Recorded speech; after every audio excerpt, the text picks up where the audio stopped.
O áudio que vocês vão ouvir agora é parte do podcast Xadrez Herbal.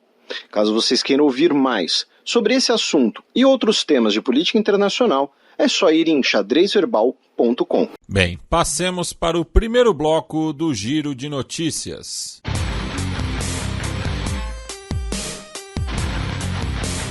Giro de Notícias.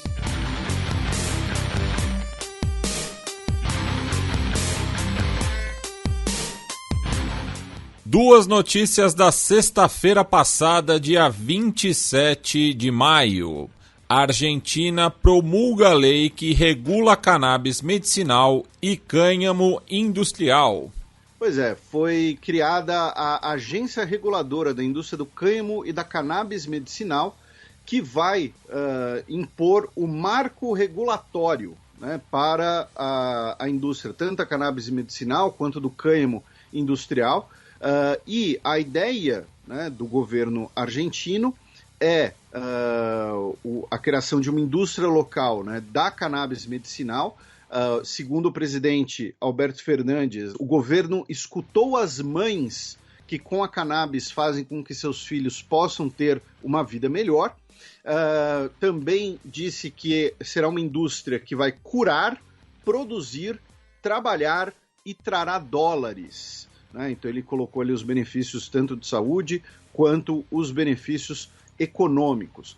Já em relação ao cânhamo, né, lembrando, o cânhamo é uma fibra, né, de uso industrial, pode ser usado na produção têxtil, pode ser usado também, acho que produtos de beleza até, enfim.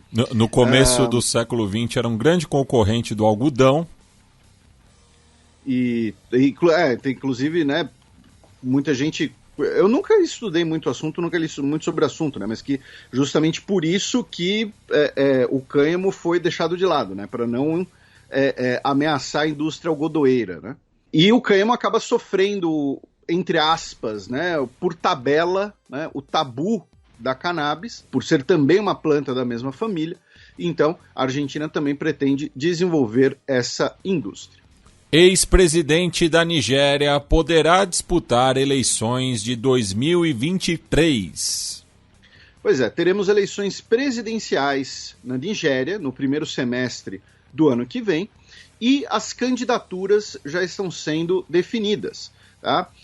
Uma delas é que o ex-presidente, o Goodluck Jonathan, que a gente chegou a mencioná-lo aqui no programa, né? Porque lá no começo do programa, né? Porque o Xadrez Herbal surgiu, né, no período das eleições em que o Goodluck Jonathan foi derrotado. Ele que foi presidente de 2010 a 2015, um presidente cristão da Nigéria, inclusive, e que carregava um crucifixo enorme, né? Fazia questão de mostrar, né, a sua fé.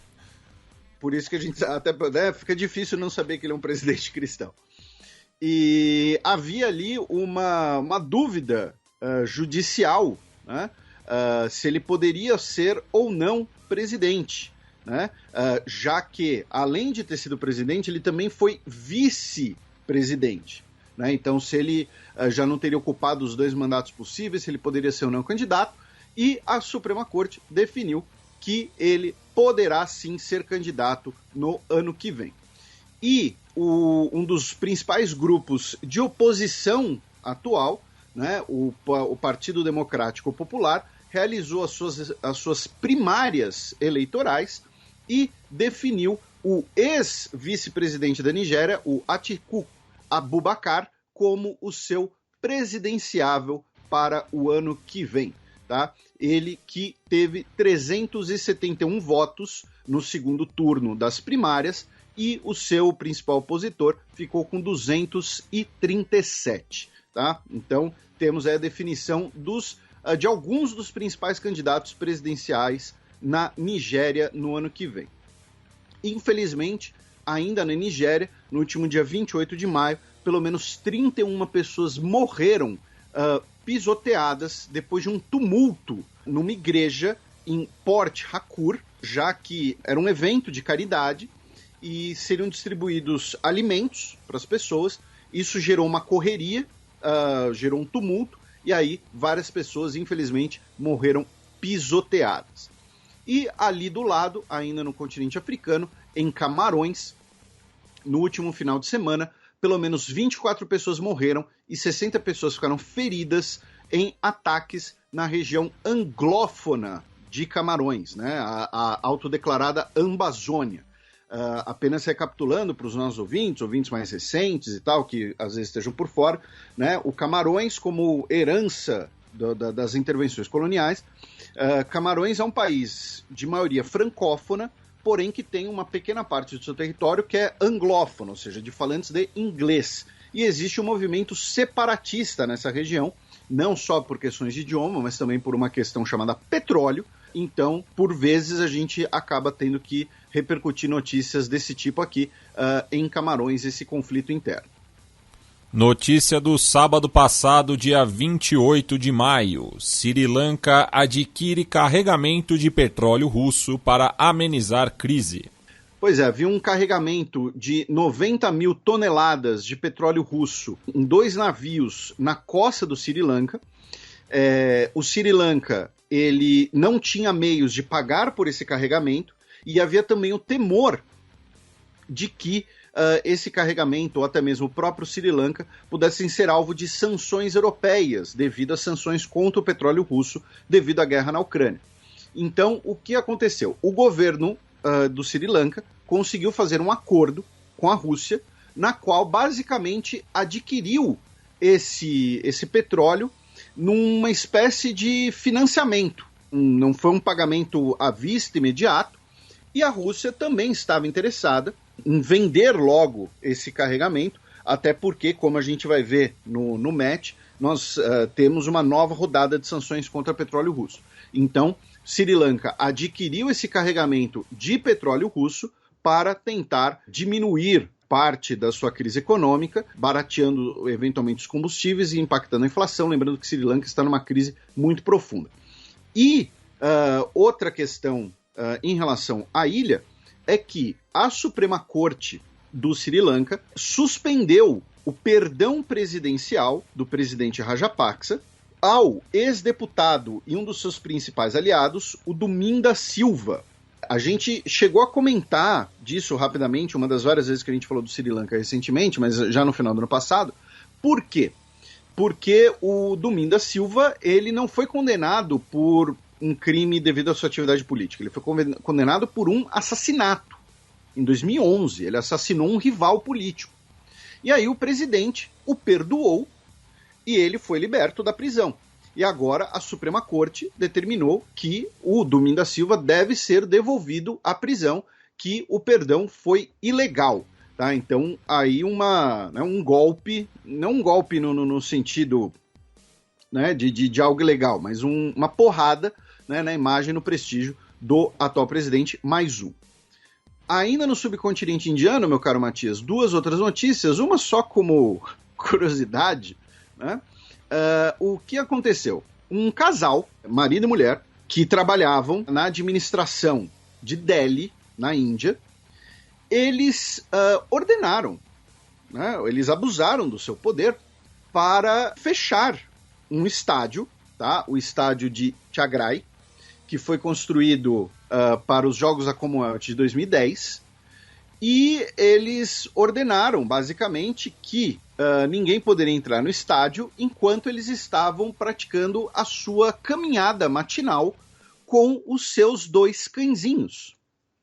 Então, outras pessoas que faziam caminhada no estádio e atletas não podiam entrar no estádio para caminhar e para realizar os seus exercícios, para trabalhar, no caso dos atletas, porque o casal, né, de funcionários estava passeando com o seu cãozinho. E aí o Ministério do Interior indiano, depois de realizar uma sindicância interna, ordenou 2 transferências. Né? O esposo, né, o Sanjeev Kiwar, será transferido para Caxemira, enquanto a esposa, a Rinku Dugga, foi enviada para Arunachal Pradesh, que fica do outro lado da Índia, lá na fronteira com Bangladesh. Tá? Então, o casal acabou sendo... Cada um foi mandado para um canto diferente do país devido a esse abuso de autoridade.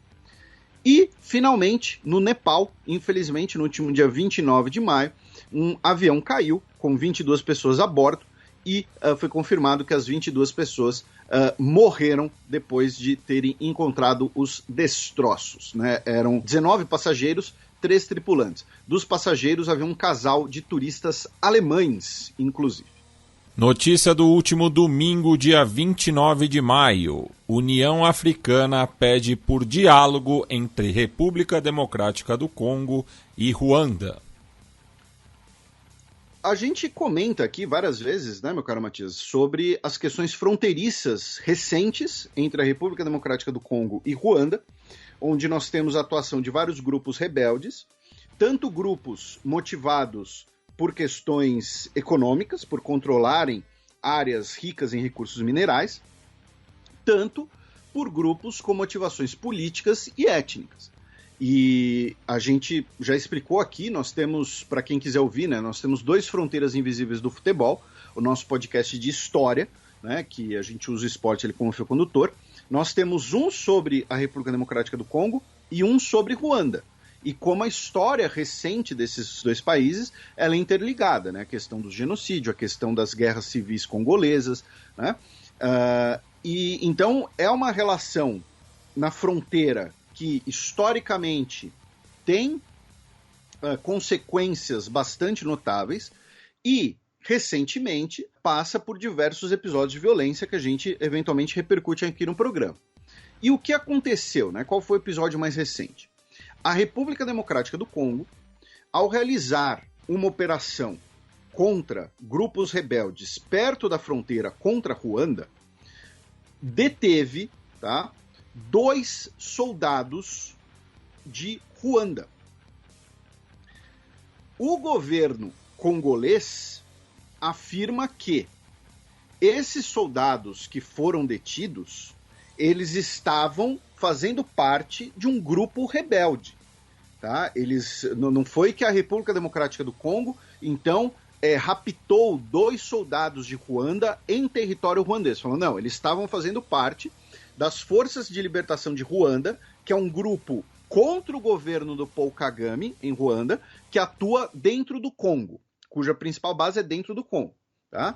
E aí, o governo congolês falou, olha, a gente deteve esses rebeldes e esses 2 soldados ruandeses estavam no meio, tá? Ruanda também acusou as Forças Armadas congolesas de dispararem foguetes e artilharia contra o território de Ruanda, tá? E Ruanda afirmou que poderia, então, tomar providências e chegou a emitir um comunicado, né, via a presidência de Ruanda. A União Africana, via o seu secretário-geral, né, o atual, que é rotativo, que é o presidente do Senegal, o Macky Sall, e também via o João Lourenço, que é o presidente de Angola, pediram por diálogo, pediram por mediação, e o presidente angolano, João Lourenço, mediou a devolução, né, o retorno desses 2 soldados ruandeses que foram detidos pela República Democrática do Congo. Tá?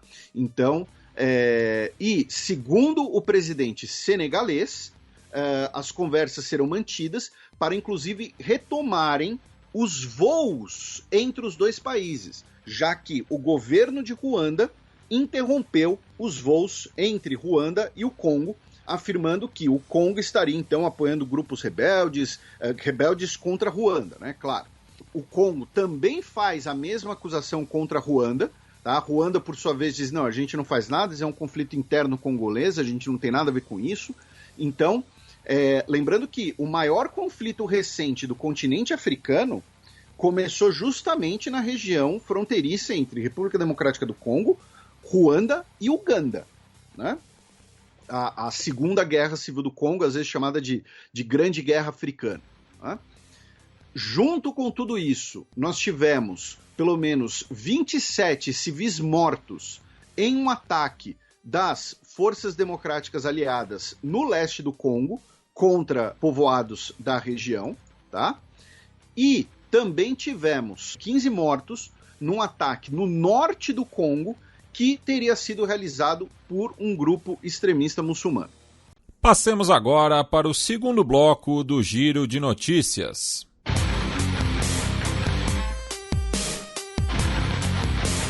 Giro de Notícias.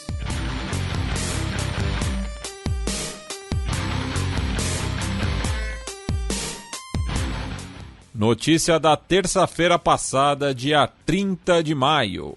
Etiópia prende mais de 4.000 pessoas para desmantelar milícias. Pois é, e dentre essas 4.000 pessoas estavam também 19 jornalistas e também integrantes de uma milícia tigray que, na mais recente guerra, combateram ao lado do governo federal. Então, assim, embora, né, seja importante, necessário desmantelar as milícias formadas no contexto de uma guerra civil, é importante ficar de olho aberto para, né, usar isso de justificativa para eventuais abusos, para você usar isso, né, para reprimir a oposição, na verdade, né, toda e qualquer oposição.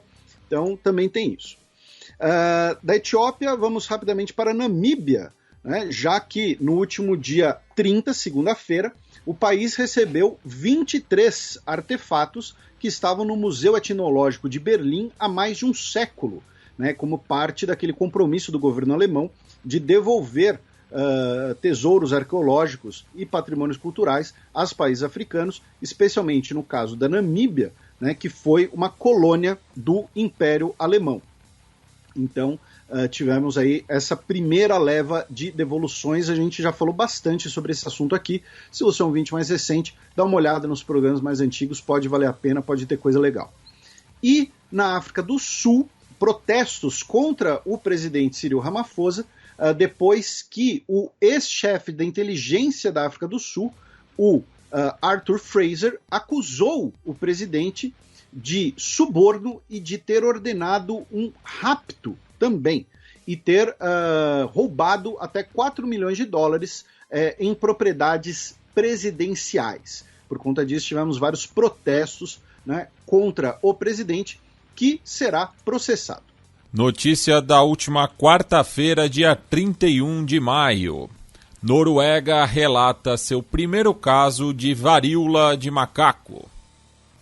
Pois é, aqui novamente, né, a gente sempre já recomendamos aqui vários produtores de conteúdo nas internets para vocês acompanharem, que falam sobre esse assunto com muito mais propriedade, com muito mais conhecimento. Aqui a gente, né, enquanto não virar uma pandemia, e dificilmente vai virar, tá? Não vai virar uma pandemia, porque não é uma doença tão transmissível assim, mas a gente só vai atualizando. Então, assim, nessa última semana, quais foram os países que oficialmente registraram casos confirmados? Irlanda, Finlândia, Argentina, México, Malta, Noruega, Hungria, Gibraltar, Marrocos e Letônia. Tá? Gibraltar, que no caso é um território do Reino Unido, mas enfim, vocês entenderam. E, mas Felipe, vocês já tinham mencionado a Argentina, vocês já tinham mencionado a Hungria, né? Eram países que tinham suspeitas. Tá? Agora estamos comentando os países que confirmaram esses casos. Tá? A Bolívia também essa semana registrou suspeitas, tá, de casos, assim como a Índia, o Haiti, a Costa Rica, Paraguai, Ilhas Maurício e Uruguai. Abrindo o mês de junho, notícia de ontem, quinta-feira, dia 2. Ataques de milícias deixam mortos em Mianmar. Pois é, tivemos 2 ataques em Mianmar que deixaram mortos, um ataque à bomba, inclusive. E o que acontece? Um deles, aparentemente, foi realizado por uma milícia anti-governo militar, tá? Uma milícia organizada, fruto de um dos movimentos separatistas de Mianmar, que é contra a junta militar. E o outro ataque, aparentemente, foi realizado por uma milícia pró-governo militar, ou seja, aparentemente os militares de Mianmar estão agora formando grupos paramilitares para agirem de maneira extraoficial contra rebeldes e contra manifestantes que são, né, opositores do último golpe militar no país. Também em Mianmar, hoje, tá, a notícia de hoje, sexta-feira, dia 3, o governo afirmou que 2 dos líderes, né, 2 ex-parlamentares ligados a Aung San Suu Kyi serão executados, tá? Foram condenados à morte por suas atividades terroristas. Então, nesse caso, estamos falando de execuções sancionadas pelo Estado, né? Não estamos falando de uma pena de morte que seja minimamente legítima. E chacina. Também na Ásia... Oi? Chacina. E também na Ásia, agora no dia 5 de junho, domingo, teremos um referendo constitucional no Cazaquistão. Né? No começo do ano, o Cazaquistão foi o tema do primeiro programa de 2022, foi o principal tema do primeiro programa de 2022, por conta dos protestos, né, da virada de ano. E aí, como parte, né, não vou dizer de negociações, né, mas como parte ali das concessões feitas pelo governo aos manifestantes, o presidente Tokayev havia anunciado um pacote, né, de 56 emendas à Constituição cazaque. Tá? Vai ser o primeiro referendo realizado no Cazaquistão desde 1995, e em que a população vai votar se aceita as emendas à Constituição cazaque ou não.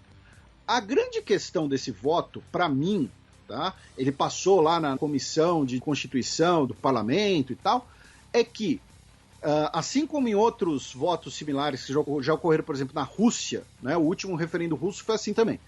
Você vai votar sim ou não num pacote de 56 emendas. Você não pode virar e falar, olha, eu sou a favor dessas 55 aqui, mas essa aqui eu sou contra. Não, é venda casada. Ou você aceita a 55 ou você rejeita a 55. Tá? Segundo a mídia cazaque, né, segundo os principais veículos de comunicação que tratam do Cazaquistão, a maioria dos votos será favorável às emendas. Tá? É necessário que pelo menos metade do eleitorado compareça para que ele tenha valor, né, para que ele seja vinculante, e teremos missões observadoras de organizações e países estrangeiros, incluindo uma missão da Comunidade de Estados Independentes, uma missão da Organização do Tratado de Segurança Coletiva, ou seja, 2 missões ligadas à Rússia, mas também missão da Organização dos Estados Túrquicos e também missões de Japão, Hungria, Países Baixos, Suécia, Reino Unido e Uzbequistão. Tá? Então teremos também missões observadoras, né, para caso se discuta ou não a legitimidade ou não do voto. Porque vamos lembrar, o Cazaquistão, mesmo que tenha passado por uma transição recente de poder, não é um país lá dos mais democráticos, não é um país que tem muita transparência. Na verdade, nós tivemos uma sucessão interna, praticamente. Né? Abaixa o volume, porque lá vem Breaking News. Coalizão de governo da Estônia colapsa devido à reforma da educação. Pois é, a gente falou das eleições estonianas, né, 2 anos atrás, acho, 1 ano atrás, agora não me lembro mais. Mas enfim, a coalizão de governo ruiu, por quê? A primeira-ministra, a Kaja Kallas, ela é do Partido da Reforma, que é um partido de direita. E a coalizão era uma espécie de grande coalizão com o partido de centro-esquerda, o partido do centro, que tem esse nome, mas é um partido de centro-esquerda, para evitar que o partido de extrema-direita, o Partido Nacionalista, né, o ECRI, né, o Partido Popular Conservador da Estônia, fizesse parte do governo. Só que o que aconteceu? O partido do centro se aliou com os neofascistas para bloquearem uma reforma da educação proposta pelo governo. E aí a primeira-ministra falou, tá bom, então estou chutando vocês da coalizão. Agora, metade do gabinete dela renunciou, porque era uma coalizão entre 2 partidos. Ela já disse que não vai fazer coalizão com o partido neofascista. Então, ela vai tentar renegociar uma coalizão com outros 2 partidos, fazendo uma coalizão de governo com 3 partidos, que aí teria maioria de apenas 1 assento. Tá? Caso ela não consiga, podemos ter novas eleições em breve na Estônia. Tá? Então, vamos ver. E tem uma outra coisa que é importante colocar aqui. Talvez tenha sido feito tudo isso de propósito. Por quê? Porque o partido do centro, que é o partido de centro-esquerda, que votou com o ECRI contra a reforma da educação, é o partido da comunidade russófona na Estônia. Vamos lembrar que mais ou menos 1/5 da população estoniana é russófona, tá? A gente fala disso naquele programa sobre os países bálticos, né? Nós temos um programa em que os países bálticos foram o tema principal, programa de número 157, tá? Lá em 2018. E o partido da reforma, que é o partido dela, é o partido estoniano e que ganhou muita popularidade pelo fato da Estônia estar agindo contra a Rússia no contexto da invasão da Ucrânia.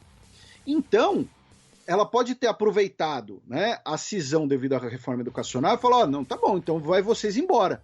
E aí qualquer coisa a gente convoca sim novas eleições, porque aí vocês que vão sair menores das eleições, eu saio maior e formo um novo governo. Então, pode ter sido também, não apenas uma cisão ideológica ou pelo voto da reforma educacional, que eu não tenho detalhes de qual era a reforma, peço desculpas, mas pode ter sido também uma manobra para ela forçar eventualmente novas eleições onde ela vai se sair melhor.